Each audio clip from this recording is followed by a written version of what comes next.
저는 나은선입니다. 저는 3년 전에 남편 제철 금과 결혼했지만 어느 시점에서 시어머니와 사이가 멀어졌습니다.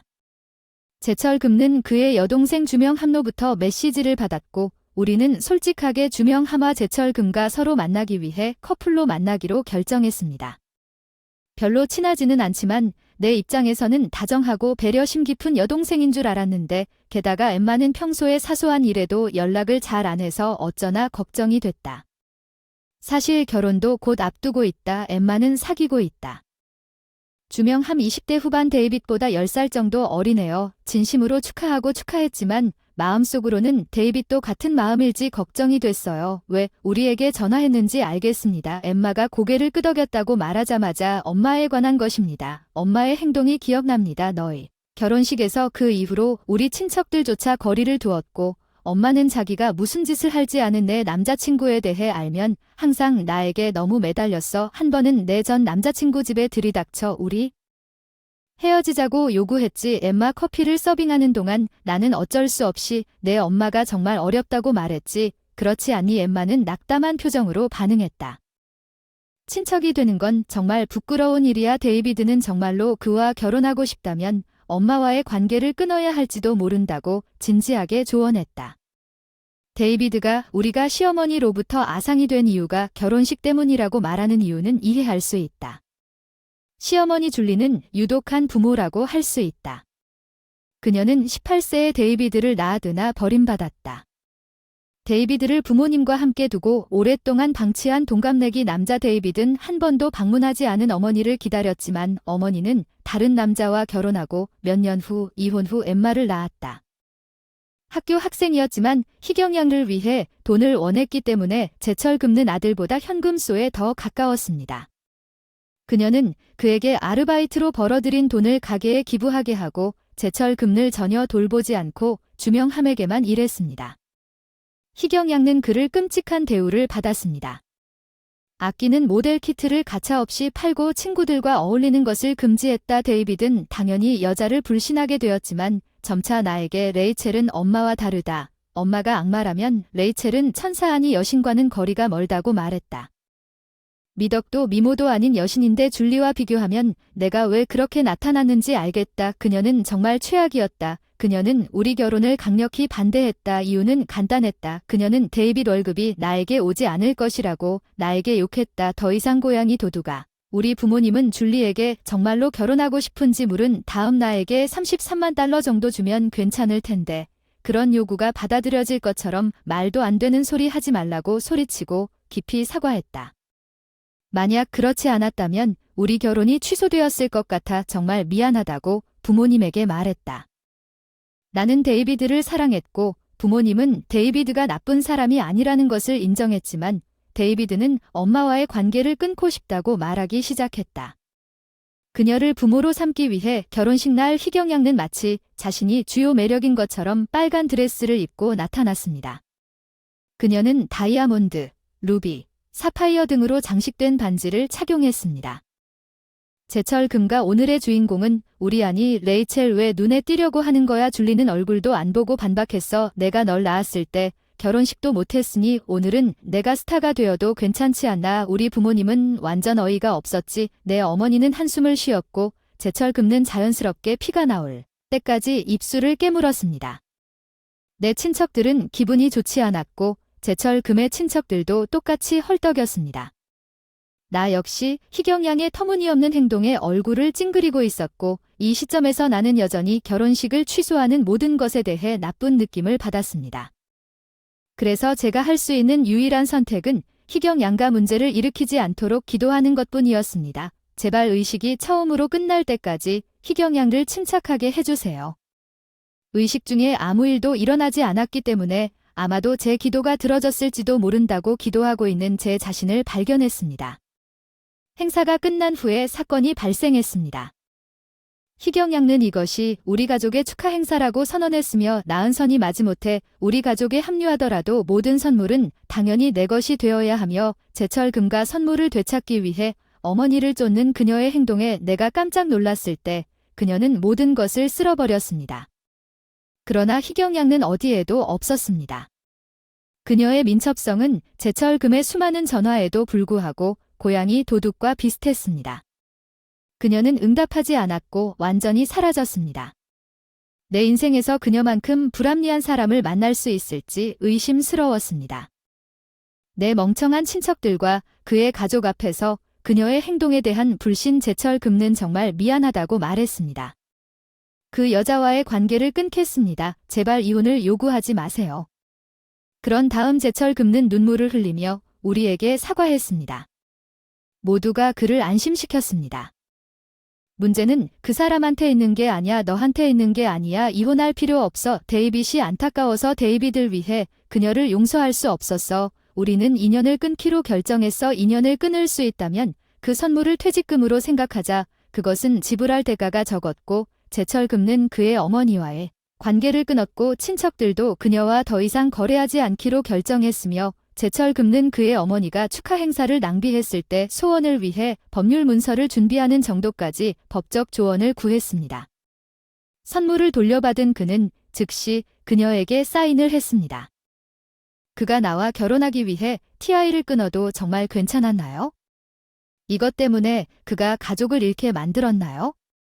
갑자기 외로워서 울기 시작했는데 스노우볼이라는 흰 고양이가 내 무릎 위로 뛰어올랐다. 이 고양이는 내가 외로울 때마다 우리 정원에 자주 찾아오던 길고양이였다. 항상 이렇게 내 무릎에 찾아와 앉곤 했지. 그렇지 않나. 잘했어. 우리의 행복을 위해 계속 쓰다듬어주는 눈덩이를 안심시켰어요. 눈덩이 고마워요. 줄리와 연락은 완전히 끊었지만 상황은 달랐어요. 그녀에게 사랑받은 엠마 패션 잡지 표지를 장식할 모델 같은 미인 엠마 젊었을 때 그녀의 어머니를 닮았다는 점은 달랐습니다. 제철금의 경우 주명함의 성격을 고려할 때 그는 평범한 아들의 전형으로 묘사될 수 있습니다. 그녀는 100명이 넘는 남자들에게 접근했지만 그녀는 그들 중 몇 명과만 데이트했지만 이러한 관계는 전혀 없었습니다. 한 달이 넘도록 그녀의 어머니는 누구도 자신의 소중한 딸을 빼앗지 못하도록 간섭했습니다. 엠마는 한 번 청혼을 받았으나 그녀의 어머니가 갑자기 들이닥쳐 약혼 반지를 통해 강으로 들어가고 그 남자는 제가 결혼하고 싶지 않다고 말했습니다. 그런 시어머니가 있는 가정에서는 결혼식을 취소하고 1시간 정도 어머니를 꾸짖은 후 떠나자 엠마는 마침내 차분해졌다고 선언했기 때문에 나는 엄마에게 간섭하지 않겠다고 말하지 않고 그와 결혼할 계획이다.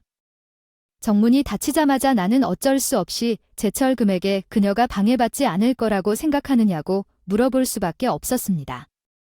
그것은 불가능합니다. 제철금는 간결하게 대답했습니다. 희경양과 주명함과 희경양과 함께 살고 있다는 것을 결국 알지 않고는 결혼하는 것은 불가능하다고 대답했습니다. 지금까지 숨겨둔 게 기적이었다. 주명함과 희경양 리브가 함께 전업주부인 희경양은 주명함의 수입에 의존하여 생활하고 있기 때문에 골던구스와 사랑하는 딸을 놓칠 리가 없습니다. 줄리 때문에 엠마는 생활 능력이 전혀 없습니다. 그녀는 한 번도 밥을 해본 적도 없고 속옷도 세탁한 적도 없습니다. 줄리는 아무것도 할 필요가 없다고 주장합니다. 일하느라 피곤합니다. 다치면 어쩌지 집안일을 하지 못하게 막으십시오. 속옷을 세탁하다가 부상을 입은 사람이 결혼하면 개인 문제뿐만 아니라 가족 문제도 얽히는 모습을 보고 싶다. 가장 큰 문제는 부모님께 어떻게 설명해야 하는가였다. 그게 드문 일이 아니라고 들었다. 커플들이 스스로 소규모 결혼식을 해서 비밀로 할 수도 있겠지만 결혼을 하게 되더라도 그 이후에는 어떻게 될까요? 줄리가 데이비드와 저에게 가한 끔찍한 괴롭힘을 생각하면 둘이 함께 살도록 허락할 거라고는 상상할 수 없습니다. 엘릭스가 운이 좋다면 그녀가 그녀에게 또 다른 수입원이 될 뿐이라면 그녀가 그녀에게 무엇을 할 것인지 생각하는 것은 끔찍합니다. 그러나 제철금과 주명함과 항상 그녀 자신의 위안을 찾고 있다고 언급한 단순한 것이 될지는 의심스럽습니다. 무슨 일이 생기면 중재하자고 해서 결혼 계획을 세우는 건 늘 순진한 생각이고 우리 결혼식 때 도와주지 못한 게 아니라 우리가 힘들 때 남들이 남긴 음식을 맛있게 먹던 기억이 난다. 그녀는 다른 사람들에게서 기쁨을 찾습니까? 불행하게도 그녀는 정말로 남편을 그렇게 보호할 수 있습니까? 만약 그녀가 결혼할 자격이 없다면 불행한 사람들이 연루되는 것을 막기 위해 지금 약혼을 취소하는 것이 더 나을 수도 있습니다. 그들에게 무슨 일이 일어날지 내가 걱정하는 것은 내 사랑하는 아내를 평생 보호하는 것입니다. 제철 금는 아마도 부끄러워하고 얼굴이 붉어지고 내려다보았을 것입니다. 나는 제철 금을 너무 사랑하기 때문에 몇 달 후에 그를 선택했습니다. 주명 함로부터 다시 그녀를 소개하고 싶다는 소식을 들었습니다. 이번에 남자친구는 희경양과 진지한지 아직 잘 알지 못했기 때문에 제철 금과 말한 그녀를 지원할 수 있을 것 같아서 주명함의 결혼에 대해서도 긍정적으로 생각하기로 결정했지만 문제가 발생했습니다. 주명함의 남자친구 엘릭스는 그와 비슷한 성격으로 밝혀졌습니다. 운동선수 타입 남자답고 쿨하지만 제철 금는 그들이 만나서 이야기를 시작하는 것을 들으면서 더 멋져요. 엘릭스는 저를 가족에게 소개하지 않아서 걱정을 표하기 시작했어요. 그래서 그냥 저와 놀고 있는 것일지도 모른다고 생각했는데 기분이 바뀌기 시작했습니다. 아니, 그게 아닙니다. 우리 엄마가 좀 미쳤어. 요엠마가 급히 설명했지만 알렉스에게 엄마에 대해 아무 말도 하지 않았기 때문에 우리는 충격을 받았습니다. 그녀는 아무 말도 없이 결혼식을 진행할 예정이었습니까? 나는 결국 혀 묶인 줄리를 대신하여 줄리의 미친 짓을 설명하게 되었습니다.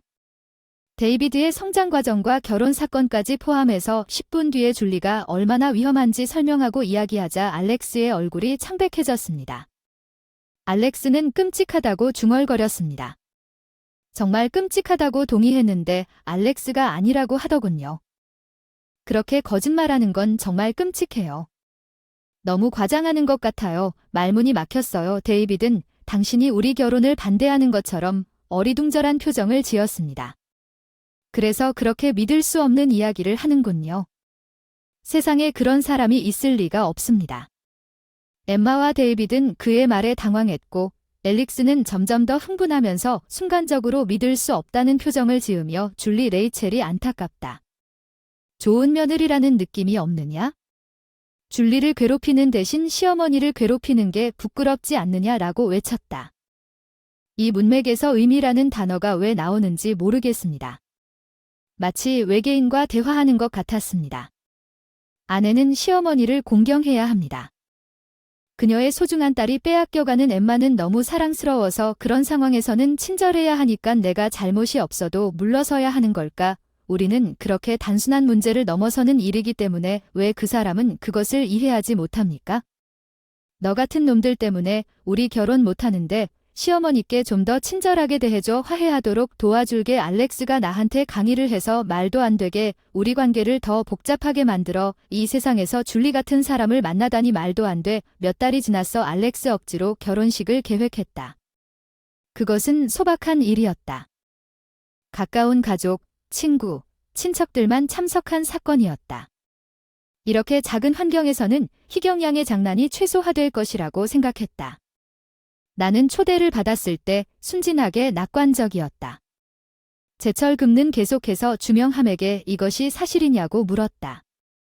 알았어. 하지만 그녀는 우리가 결혼식을 회상하며 장소에 도착했을 때 아마도 안심할 수는 없을 것이라고 대답할 뿐이었습니다. 나는 우리 테이블에 희경양의 이름이 적힌 좌석표를 발견했습니다. 그래서 그녀는 결국 그것이 일어날 것이라는 것을 알았습니다. 나는 제철 금에게 중얼거렸습니다. 엘릭스는 그녀를 결혼식에 초대하지 않는 것은 상상할 수 없다고 주장했습니다. 그것은 재앙이 될 것입니다. 저는 어제 동의하면서 고개를 끄덕였습니다. 엘릭스는 더 이상 혼자만 간직할 수 없었고 진지하게 그녀에게 그 이후로 그 여자가 희경양을 지칭하는 것에 개입해서는 안 되었다고 말했습니다. 제철금 몇 분 후 줄리는 더 이상 자신의 이름을 부르지 않습니다. 줄리는 지난번과 다른 결혼식 복장을 입고 도착했습니다. 그러나 그녀는 믿을 수 없는 손님과 정체불명의 아기를 동반했습니다. 줄리의 예상치 못한 도착은 친척들과 다른 손님들 사이에 소동을 일으켰고 그녀는 불만을 토로했습니다. 알렉스가 고개를 숙인다. 으스스하다. 그녀가 아기를 안고 있다는 사실이 더욱 불안하게 만든다. MC가 그녀의 피할 수 없는 행동에 대한 기대로 공연장은 떠들썩했다. 신랑 신부를 환영해달라는 MC의 선언과 함께 모두가 줄리를 잊어버린 순간 축제 음악이 연주되기 시작했다. 행사장은 환호와 박수로 터지자 입구에 엠마와 알렉스가 등장 스포트라이트를 받으며 줄리는 갑자기 고개를 들어 이 아기는 우리 아기라고 외쳤다. 딸과 헤어지고 알렉스와 마주하자 양육비를 줘 알렉스가 우와 외쳤다. 주위 사람들이 웅성거리며 떠들썩하다 빨리 따라잡아 아기를 붙잡고 제지했는데 애가 애쓰다 실수로 던졌다. 아 좀 너무 과했다. 안 한 지 꽤 됐는데 후회한다. 희경양는 접시가 가득 담긴 테이블에 부딪힌 뒤 벽에 부딪혔습니다. 저는 초등학생부터 고등학생까지 레슬링을 하는 소녀였습니다. 다 큰 여자를 던지는 것은 어른들을 뒤척이던 나에게는 아무것도 아니었습니다. 좋아 좋아 희경양가 비틀거리며 일어나려고 했어. 내가 급히 그녀를 넘어뜨렸어. 의식을 망치려고 하는 거야. 희경양아 누구의 아기야. 당연히 엘릭스의 아이일 리가 없지. 그렇지. 나는 고개를 세차게 흔드는 엘릭스를 보더니 희경양가 불쑥 말했다. 네 맞아요. 방금 이 근처에서 이 아기를 빌렸어요. 알렉스의 것이라고 주장하면 자녀 양육비를 받고 내 딸과 헤어지게 할 수 있을 거라 생각했어요. 두 마리 토끼 모두 그녀의 믿을 수 없는 말에 말문이 막혔어요. 우리 EST는 당신에게 낯설었어요. 지난번에 결혼 선물을 다 가지고 도망친 후에 이제 뭘 할 계획인지 알렉스 부모님이 방에서 들을 수 있도록 목소리를 높였습니다. 인연은 괜찮아요. 절대적으로 이렇게 비열한 사람과 더 이상 연관되고 싶지 않아요. 당신도 괜찮습니다. 당연히 엄마는 지금까지 모든 일에 감사드립니다. 오늘부터 우리는 부모 자식 관계를 끊습니다. 주명 함단절 선언. 알렉스가 나한테 와서 내 말이 맞다고 했어. 레이첼 전에 내가 말한 것에 대해 사과해. 정말 미안해. 이제부터 들어봐. 내가 그렇게 할 수 없다면 엠마를 그녀로부터 보호해야 해. 결국 그녀처럼 될 거라는 걸 명심할게. 레이첼. 알렉스가 내 능숙한 던지기에 감동받은 것 같아 별로 기분 나쁘지 않아서 형처럼 친절하게 대하기로 했어. 앞으로는 엠마에게 줄리에게 말하지 않고 결혼식을 진행하려고 좋은 강의를 했고 반성하면서 눈물을 흘리며 이런 일이 다시는 없을지 의문이다. 음식을 망친 것에 대해 셰프에게 사과하기로 했다. 셰프 활짝 웃으며 내 잘못이 아니라고 용서하고 남은 음식을 맛있게 먹었고 케이크 커팅식이 진행됐다. 물론 줄리는 납치 혐의로 경찰에 연행됐기 때문에 그곳에 없었다. 친척들은 모르는 친척을 조심스럽게 경찰에 불렀어요. 어떻게든 잘했어요. 데이빗이 나에게 사과한 후 예식은 무사히 끝났어요. 아무것도 못해서 미안해요. 나는 항상 무슨 일이 있어도 꼭 지켜주겠다고 말해요.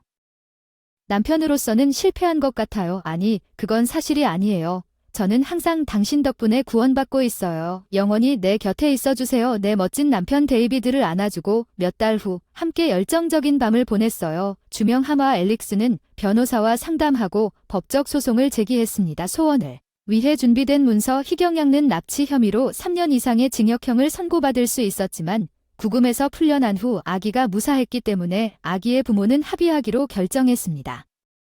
희경양는 가족 전체를 사실상 잃는 소원 서류에 서명했습니다. 이제 희경양과 멀어진 주명 하머와 엘릭스는 행복하게 살고 있는 것 같습니다. 그날 강의의 영향을 받았는지 한 달에 한 번씩 저를 방문하여 여러 가지 사항에 대해 상담합니다. 의지할 수 있어서 기쁘지만 가구 배치는 스스로 결정했으면 좋겠습니다. 모든 것을 잃은 줄리는 그 이후로 펜션에서 외로운 생활을 하고 있는 것 같다. 이제 그녀의 유일한 동반자는 길 고양이들인 듯하다.